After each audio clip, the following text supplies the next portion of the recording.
Beneath the sun that never fades, whispers rise in the desert haze. Lost voices call from the golden maze. Echoes.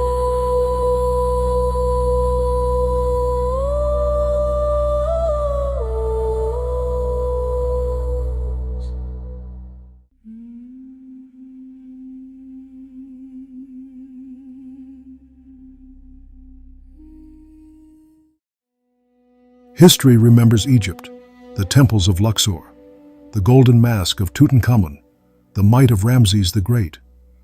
But what about the empire to the south, the one Egypt feared, traded with, and eventually bowed to? A kingdom of gold, warriors, queens, and pharaohs with skin kissed by the burning African sun. For over 1,000 years, Kush thrived along the Nile's southern heart. They built pyramids, forged iron, and wielded power that shaped ancient Africa. And yet, history brushed them aside. Tonight, we journey into a world nearly erased by sand and silence, a land of fierce pride and majestic ruins. This is the forgotten story of the lost kingdom of Kush.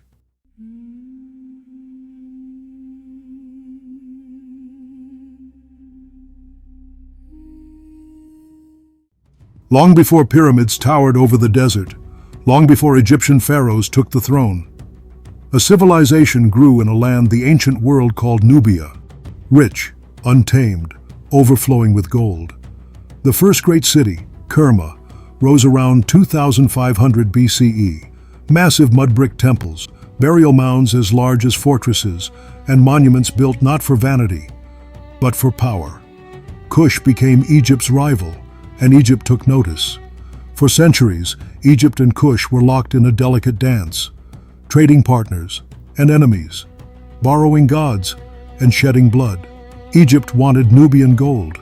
Kush wanted independence, a clash of two rising giants, both hungry for the same river, the Nile, the giver of life. Egypt eventually conquered Kush in 1500 BCE. But Kush did not vanish. They endured. And they waited. Because empires that rise once often rise again.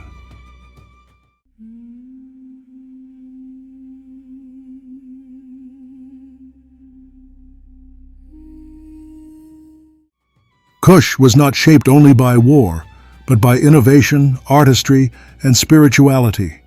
Gold symbolized the flesh of gods. Animals were sacred messengers. Lions, power. Cattle, wealth, falcons, guardians of the sky. Unlike many ancient civilizations, women held deep authority. They owned land, they led families. They served as priestesses and merchants. Some even commanded armies.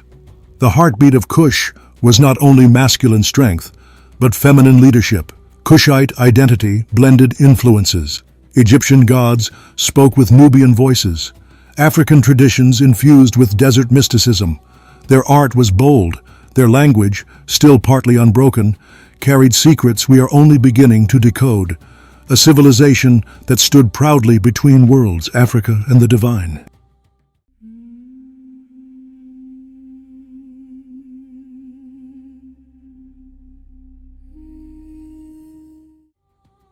Egypt weakened. Rulers fought among themselves. The north fell into chaos, and in that moment, Kush struck. A king named Paye united the Nile under African leadership. He wrote, "Those who defy me are like reeds in shallow water. I will uproot them all." The Kushites ruled as the 25th dynasty of Egypt. They wore the crowns of both lands. They restored ancient temples. They revived forgotten traditions. Under pharaohs, Paye, Shabaka, Taharka Kush, and Egypt shined together, a single civilization reborn. But glory breeds enemies. The Assyrians marched with brutal ambition. Egypt fell again.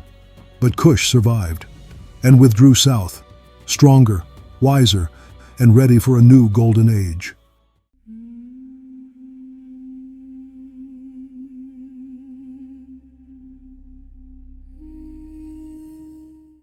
In Kush, power had no gender. When danger approached, the throne did not tremble, because a queen sat upon it. These rulers were called Kandakes, the mothers of empire, and mistresses of war. The Romans believed they could conquer the world. They marched south, hungry for gold, and thirsty for glory. But they met Amanirenas, one of the fiercest queens in all of antiquity. The desert wind carried the sound of drums. Her armies moved like shadows. Her arrows flew like thunder. In brutal clashes, Amanirenas lost an eye. But she did not lose her fire. She personally led raids into Roman Egypt, destroying statues of Augustus and dragging them in triumph back to Kush. Rome, the world's greatest superpower, was forced to negotiate. The result, a peace treaty honoring Kushite sovereignty. No taxes, no surrender. Kandakes carved their names into history with steel and spirit. They were queens who refused to bow, even to Caesar.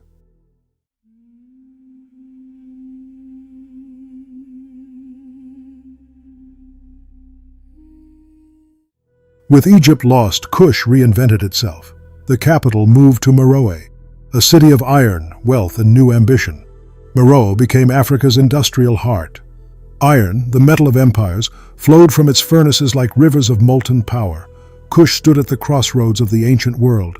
Trade connected 3 continents: Africa, gold, ivory, animals; the Mediterranean, wine, luxury goods; Arabia and India, incense, exotic spices. Cultures merged, ideas collided. A new identity formed, proudly African, yet globally connected. Meroe's walls echoed with invention, language, and faith, its spirit unbreakable.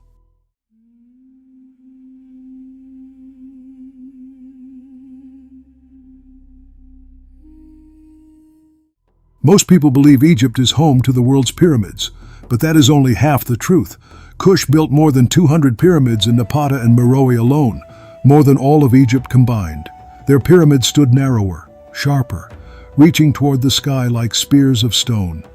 Kings and queens were buried with gold, not to show wealth, but to honor divinity. Each monument whispers a story to those willing to listen.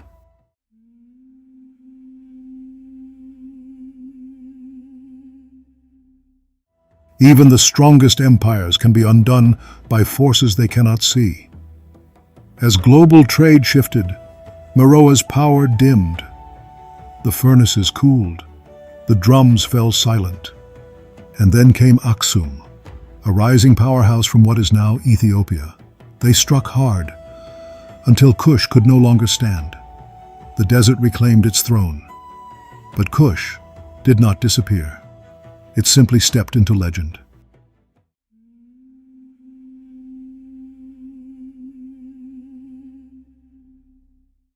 For centuries, Kush was only whispers in forgotten sands. Then, buried stories woke again. Kush's blood still flows in the heartbeats of Sudan, in the pride of Nubian culture, in the fierce legacy of African queens and kings. Empires rise, empires fall, but some refuse to be forgotten. Kush, the kingdom of the Black Pharaohs, has risen once more. Not in stone, but in memory.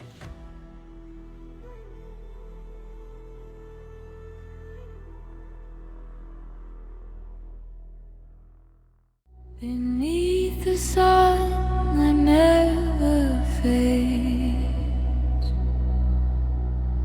whispers rise in the desert haze. Lost voices call from the golden maze.